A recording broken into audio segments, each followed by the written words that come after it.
relationships still matter. Sitting across the table from our soybean buyers still matters. And so we're hopeful that, it may not happen today, it may not happen tomorrow, but as time goes on, they're going to remember these conversations we had, and that hopefully we can continue to chip away and grow those markets. Hi, I'm Brent Barnett on Brownfield Ag News, and welcome into another episode of the Soybean Bulletin, a content partnership with the Iowa Soybean Association. Joining us today on the show is Brent Swart, ISA Board President. Brent, great to have you back on the program. How are you doing today?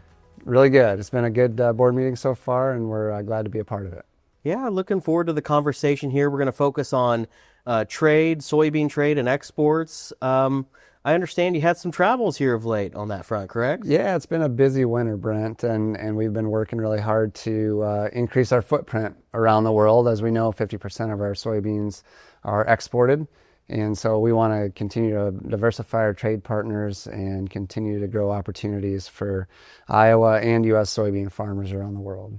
Let's talk more about your trip that you went on, your trade mission here. What part of the world did you go to, and how'd it go? Yeah, so just got back on Friday from Chile, and went down there with a trade group of farmers and representatives from AGP. And it sounds a little funny when we tell people we're going down to Chile, who actually touches Argentina, one of the main competitors of U.S. soy around the world. But Chile's a unique country. They have multiple geographic barriers. And so because of the Andes Mountains and some of the things there, it gives the U.S. soy an opportunity to enter into that market. And in 2022, when Argentina had a major drought, we were able to send 150,000 metric tons of U.S. soy down to Chile. And Chile's in a unique spot, too, in the fact that they have a lot of animal production in that country. They grow a lot of hogs, they grow a lot of poultry, and they have quite an extensive aquaculture or salmon farming operation down there. And Chile's a bit unique in the fact that they don't produce any of their feedstocks, so they have to import almost everything. And so again, we believe U.S. soy can be an answer to some of their production equations that they're facing. What are some of the themes that you hear from folks when you visit Chile? Is there a need for U.S. soy? There's a need and a fit for U.S. soy. Obviously, when we're visiting some of these countries where we don't have a large market share in, the first question we always get asked is about price, the price of our soybean meal. But we want to quickly turn that conversation to the quality and the quality of U.S. soy. We know that our production of soybean meal here in the United States is going up. We have multiple new crush plants online now, and so we're going to have a lot more product to move. So that should take care of some of the pricing concerns, but at the end of the day, we want to let them know that the soybeans we produce here in the U.S. and the soybean meal we produce is a high-quality product, has good storability, and it has a high amino acid quality content that is very digestible for their animals and offers a lot of advantages from a feed conversion perspective on multiple different species of animals. And although the cost of the raw material that they're putting into their feed supply may be higher with U.S. soy, when you go through the rationing process and look at the cost of the end-use feed, it's probably at a lower price point than some of our southern competitors. What's the current state of soy trade at this time, Brent? Well, it's a very competitive industry, right? And luckily we have good partners, good crushers here. In the Midwest, we have good outlets for our soybeans. And so that industry is very competitive. Obviously, we're focused on the oil market as well here too domestically. So we're going to crush a lot of soybeans. So we want to find a good avenue and a good outlet for that soy meal as we continue to produce more. Where's kind of the primary focus for U.S. soybeans? What are some of those top export destinations at this time? For U.S. soy meal, we focus on the Latin American countries. They've been good buyers. I just got back this winter from Costa Rica and Guatemala. They're the opposite example of Chile, in fact, that they're almost 95% market share with U.S. soy. So they've been great supporters, and they have good growth opportunities with their poultry herd down there. Chile is a growth market where we don't have as much market share there.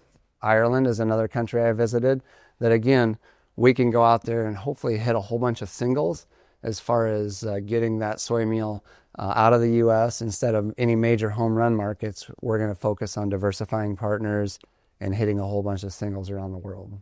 When you look at some of your travels, why is it important to have those trade missions? It's really important to tell our story as farmers. No one else is doing that for us. So the fact that we get to sit at the table with a lot of these buyers, we get to talk to their nutritionists, we get to talk to their executives, and let them not only know that they're important to us, but we have a product that we believe is valuable to them too, and that we're trying to help them and their business as well. And at the end of the day, in the globally connected world that we live in, with social media and all the other things that we have, relationships still matter. Sitting across the table from our soybean buyer still matters.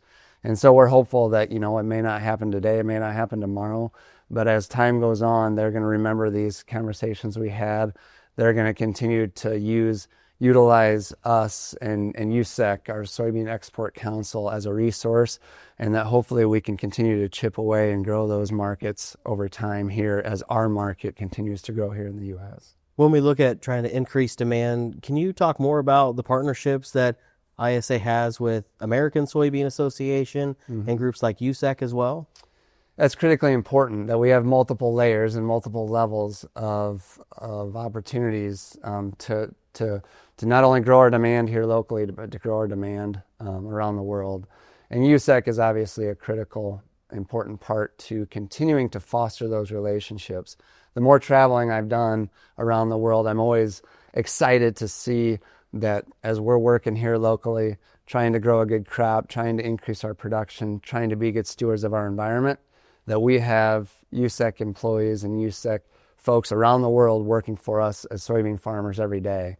And that's critically important to me. That's a story I tell my neighbors every day, that we got people working for us around the world while we're focused on our job.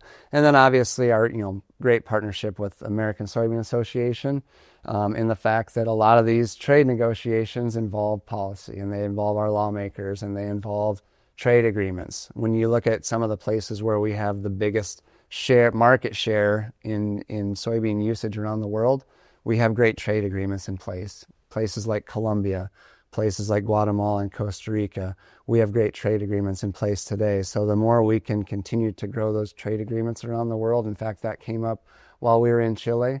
They noted that all of their export partners around the world, they had free trade agreements with. So it's very critical that ASA at a national level continues to do good work and connect with our lawmakers and policymakers and continue to form free trade agreements so we can continue to move our product. Any final thoughts, Brent, that you'd pass along to the farmer listeners here about just how, the work that ISA does with connecting with some of these markets? Mm-hmm. It's just critical to be involved, to have that voice. Obviously, as farmers, sometimes we don't always have the biggest voice in the room. But I think when farmers talk, people listen, especially when we're in Washington, D.C. or at the state level. And then when we're traveling internationally to talk to our potential trade partners, people do listen to us. They want to ask us questions about our product. They want to know why they should buy our product and what advantages we might have to give them to help their business. And so the more we can tell our stories, the more we can get involved. I would encourage all farmers out there to continue to tell their story, talk to their lawmakers, and be more involved in the QSSBs and the ASAs of the world, because the more people we can get involved, the bigger our voice is going to be heard. Great to see you again here, and we'll hope to talk to you again sometime soon. Yeah, thanks a lot, Brent. I appreciate it. Yep, sounds good. Again, that's Brent Swart with us, president of the Iowa Soybean Association, here on the Soybean Bulletin, a content partnership with the Iowa Soybean Association. I'm Brent Barnett with Brownfield Ag News.